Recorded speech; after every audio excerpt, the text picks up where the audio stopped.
Close enough. No, close enough. We're playing college football together. Like, that's really cool.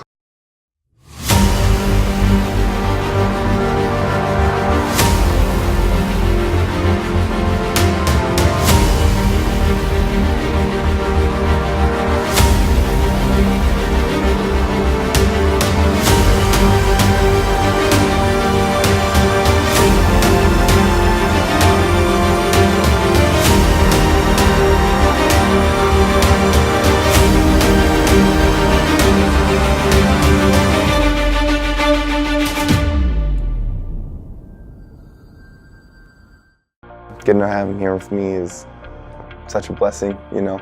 I mean, once my dad took a job up here and Christian accepted his scholarship here, having them here is super cool. They push me, we push each other, and then there's nothing more fun than going and playing football with your brother, you know. I've always known I've wanted to come here and play with Caden, and so I didn't even go on any other visits to another school. I just came to visit here, and after that I committed on my visit.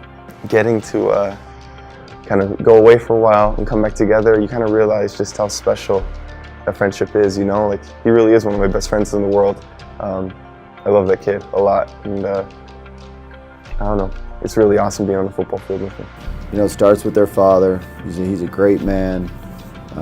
He's a great role model. I think any of our kids that can be around him and learn anything from him, and it's a great thing just because he's about hard work, he's about being a winner, but he's really even more so about just being a good person. I do love coaching my boys. It's a great opportunity. I think it's something that a lot of dads, I mean, as you really look at Pee Wee football and all sports, like little leagues and stuff of that nature, why do parents do it? Why do they go out and coach their children? Because there's another opportunity to interact and be with them, engage with them, see them in a different environment than at home, see them engage and compete and do those type of things. So I think it's one of those things where being able to do it at this level has been such a huge blessing, and to see them as men, young men, and becoming men and growing and that kind of stuff.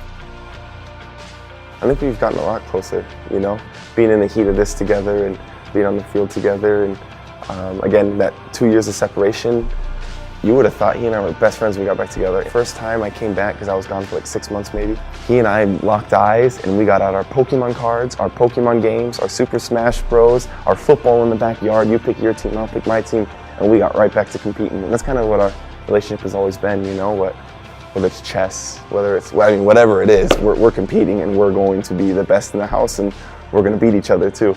I'm going to beat him at least. Even if it's something small, we'll go like look up research and we'll do all that, just trying to be right. That's just how we are. Y'all got so lucky.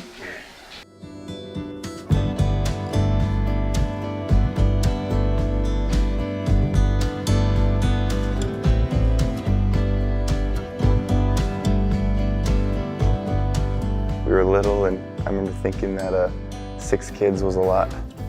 And then all of a sudden it became 8, and then 9, and 10, then 11, and we thought we were done, and then one more little blessing, and he's maybe the biggest blessing out of them all, you know? So just 12, and then, I mean, we brought in a dear friend, Maya, who I consider like a sister, so 13, and I got married, so there's my wife, 14, and we also got like another sister, you know, someone who's lived with us for a while, someone that I consider sister, Esther. 15, I mean, it just kind of keeps going, you know? And I think that's kind of how my parents have always been. I think it's kind of the Polynesian way. I know I only got a quarter in me. But I think that's something that's kind of been instilled in us, is just to love on others. How did he me? There's never a dull moment. Like, there was times when people had games, but then there'd still be half of us home, you know? So it was always just fun. Oh my gosh, I go so fast. Having that distance from him for a while, and you know, it was hard, you know, because I'd go back for Christmas break and, oh my gosh, Micah and Jonah grew 8 inches. Oh my gosh, look at Sophia, she became gluten-free, and look at her now, like, oh my gosh, like all these kids are growing and changing, and Colson's walking, and now he's out of diapers, and now he's talking, and now, you know, and you kind of miss some things. So getting to have them here is really special. You know, I still live with 3 roommates, but when I'd walk in and no one would be home, That's never happened in my life. Like, never in my life have I had a house to myself or an apartment to myself. So having that was weird, and I didn't like it, not one bit. I still don't like it. If my wife's not home, I do not go home, because why would I want to do that? Like, I go to my family's house, I go to my dad's office, I go see my brother at school, like I go do something, because not being with people is weird. I'm married to the love of my life, Brittany Nicole Riley, and she's all mine now. I took her down to Salt Lake to meet the rest of the family before they finished moving up, and she fit right in. I knew, I was like, okay, I think I can marry this girl. She's a pretty good one, you know. Not only is she gorgeous and kind, but she can compete with us, which is what you got to be able to do. Once you meet her, you just fall in love with her. I mean, she's a great person, great personality. She likes to have fun. She's a jokester too. She was babysitting some of the kids one time when we were all out of town. It was just her, Jonah, and Sophia. And when I got back, Jonah and Sophia came up to me like, you better marry her, because she's just funny and she's a blast. And I'm really glad how the kids have taken to her and how she's taken to the kids, because that's a whole lot of kids to take to. So she's awesome. I love it. When I first met her and got a chance to see her interact with the rest of Caden's siblings and stuff, see her just jump in, not be afraid to give them a hard time and do those things, I knew she was pretty special then. Oh yeah. Oh yeah.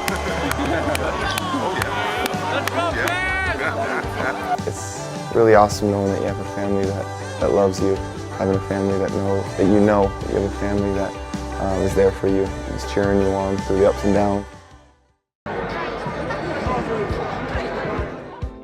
Caden really excels at everything. He did it in the classroom, he does it on the field.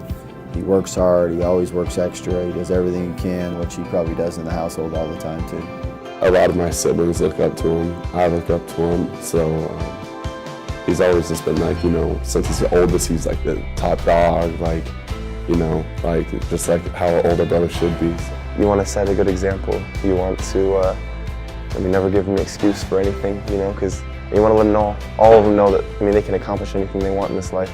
I think he does really fit that role a lot. And the biggest thing when I see him at the house is the way he loves on all the siblings.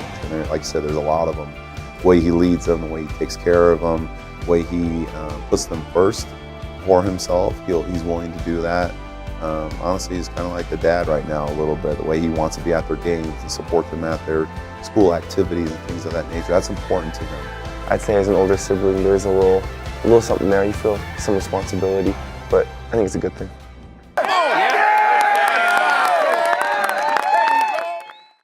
Caden at home's a jokester. He's a little more live wire in a sense. For the most part, he's a happy-go-lucky young man.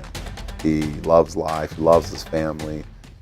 He likes to mess around, play jokes on lots of folks. So when it comes down to football, I think he locks in. He gets serious. He likes to have fun, but still he knows there's things he needs to get better at, work on, and just seeing the focus and the discipline I see in him when it comes to this, I think that's something that I really can appreciate, seeing him, who he is at the house compared to who he is as a football player.